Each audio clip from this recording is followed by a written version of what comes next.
kunci dari kemakrifatan pada Allah itu ada di zikir sirrul asrar.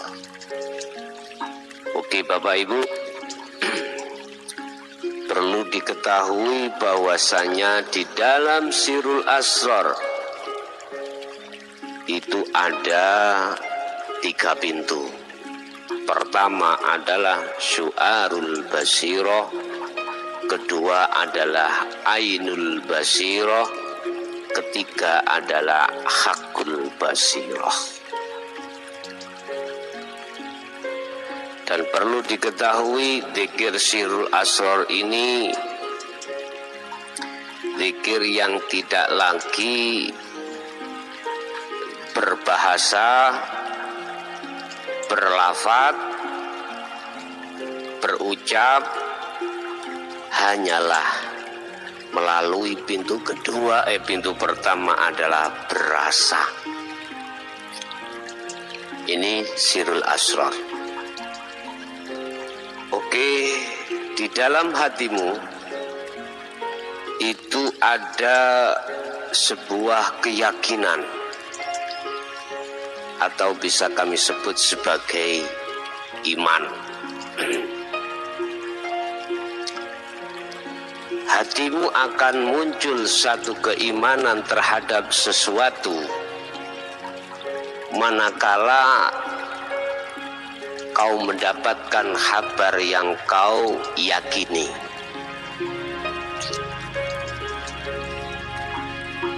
Munculnya satu keimanan di dalam hati bahwasanya semua segala-galanya itu yang mengatur Allah. Dialah hidup karena hatimu mendapatkan satu kabar, satu ilmu dari Rasulullah Sallallahu Alaihi Wasallam lewat wahyunya, mukjizatnya yang disebut Al-Quran.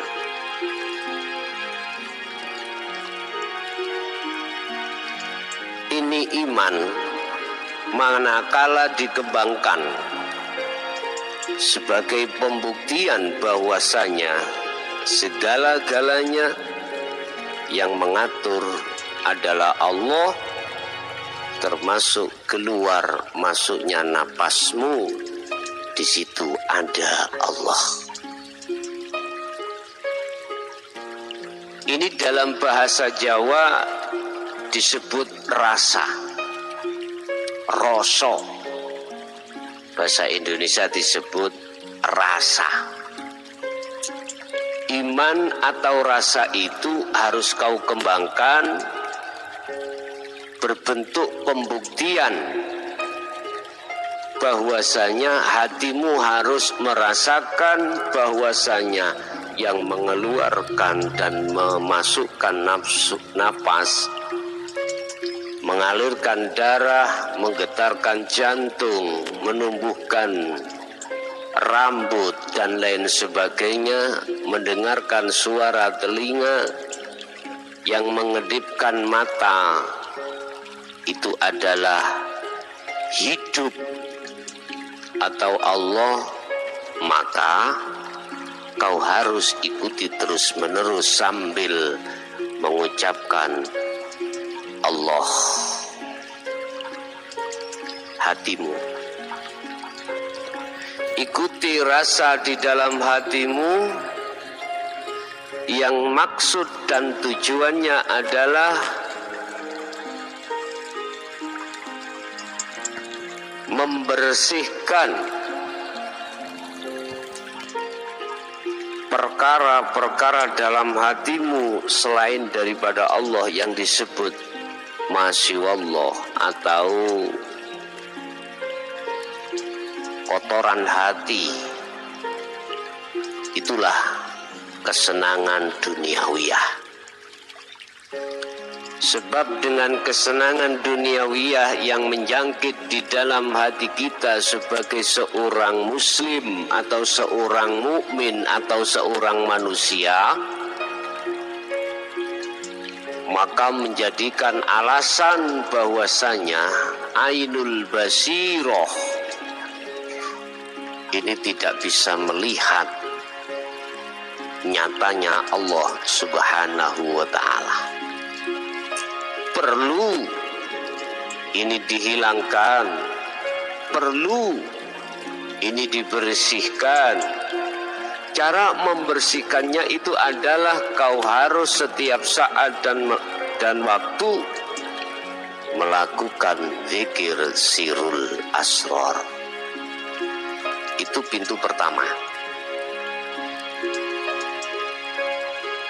Untuk menuju pintu kedua yang disebut ainul basiroh, melihat, menyatakan, membuktikan bahwasanya hidup pada dirimu dan lain dirimu itu adalah Allah, maka syarat mutlak dalam hatimu harus tidak berlaku lagi perkara selain Allah, termasuk ruh aran si salik menuju suluk, menuju usul datang Allah pada Allah Subhanahu wa ta'ala.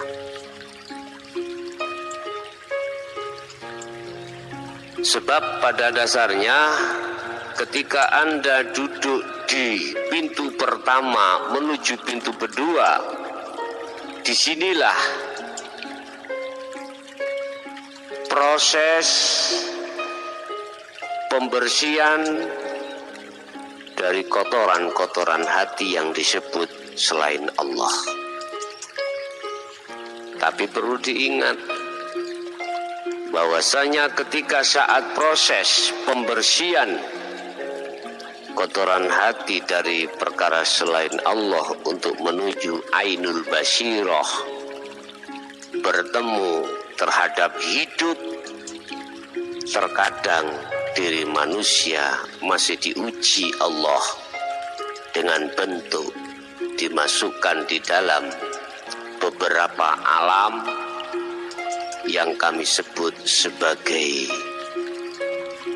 makom mukasyafah, makom di mana dirimu bertemu terhadap alam malakut, alam jabarut, alam lahut, dan alam lainnya yang saya ringkas jadi satu sebagai makom mukasyafah atau makom di mana hijabnya hatimu dibuka oleh Allah terkait ghaibiyah, ghaibnya makhluk. Ini harus kau waspadai, harus kau sadari. Cara untuk mewaspadai pesan saya adalah jangan pernah hatimu menoleh terhadap selain Allah. Sebab di situ yang berlaku, yang berperan hanyalah Allah Subhanahu wa ta'ala. Bapak Ibu, mungkin hal ini bila kau angan-angan sulit atau sukar, jangan. Anggaplah bahwasanya hal ini sangat mudah.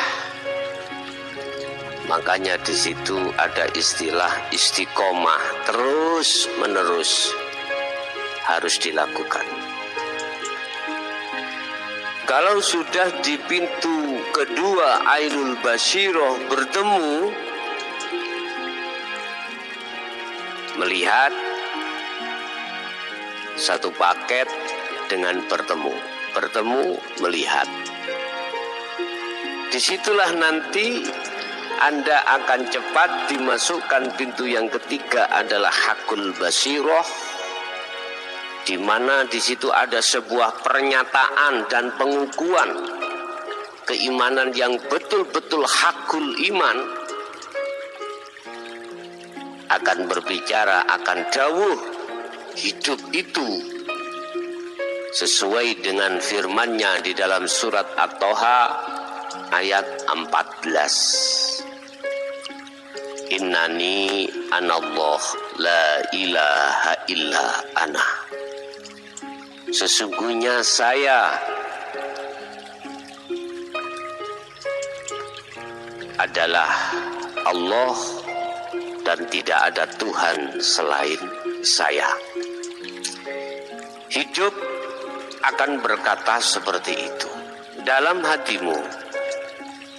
Dan ini tidak ada alasan yang mengatakan bahwasanya kau yang berkata, manusia enggak. Karena kau manusia, makhluk ruh, si A kan sudah fana, kan sudah tiada. Jadi hidup itulah yang berkata, bukan seongkok manusia, bukan. Sebab yang dimaksud ahad, kul huwallahu ahad, itu tidak ada yang lainnya. Inilah maksud Rasulullah berpesan terhadap para sahabat dan umatnya untuk mencapai tingkatan hakul basyirah, yaitu tingkatan di mana hatimu sudah pada makrifat pada Allah Subhanahu wa taala. Sebab dengan cara hatimu untuk makrifat pada Allah inilah Bapak Ibu, kau akan mengalami satu proses sholat yang betul-betul sholat. Bapak Ibu hadirin, saudara-saudaraku dimanapun Anda berada, tentunya untuk mencapai tingkatan makrifat pada Allah yang seperti ini, ada kalanya mudah, ada kalanya susah. Hal itu janganlah menjadikan dan menghantui dalam dirimu ketika saat proses perjalanan. Singkirkan semua persoalan hal itu. Yang terpenting adalah istiqomah terus-menerus. Ingat, ada satu makalah yang mengatakan manjadda wajada. Siapa yang betul-betul sungguh-sungguh dalam persoalan apapun, dialah yang akan menemukannya.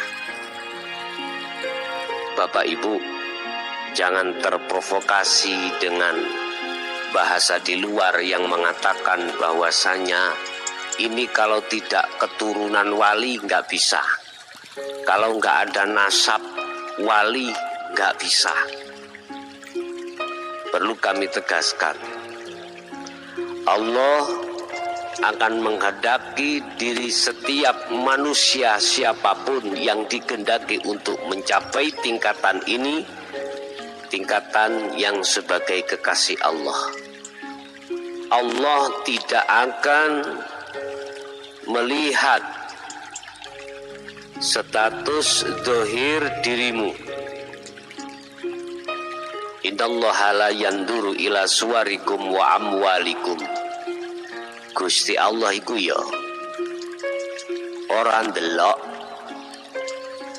status fisikmu apa tah kuwi dadi rakyat pejabat, ya, orang kaya atau miskin, orang terpandang atau tidak, orang jelek apa orang baik, pandangan manusia. Allah tidak melihat di situ.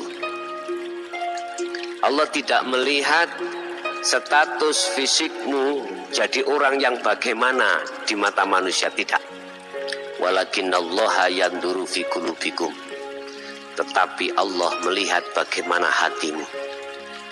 Betul-betul ngabdi kepada Allah atau ngabdi terhadap selain Allah, yaitu kesenangan duniawiyah. Wong dadi kiai ku nek hatinya gila dengan kehormatan, itu loh disebut orang yang terjebak dalam kesenangan duniawiyah. Ini menyangkut kehormatan, menyangkut popularitas, menyangkut pengikut. Allah tidak melihat dari arah situ.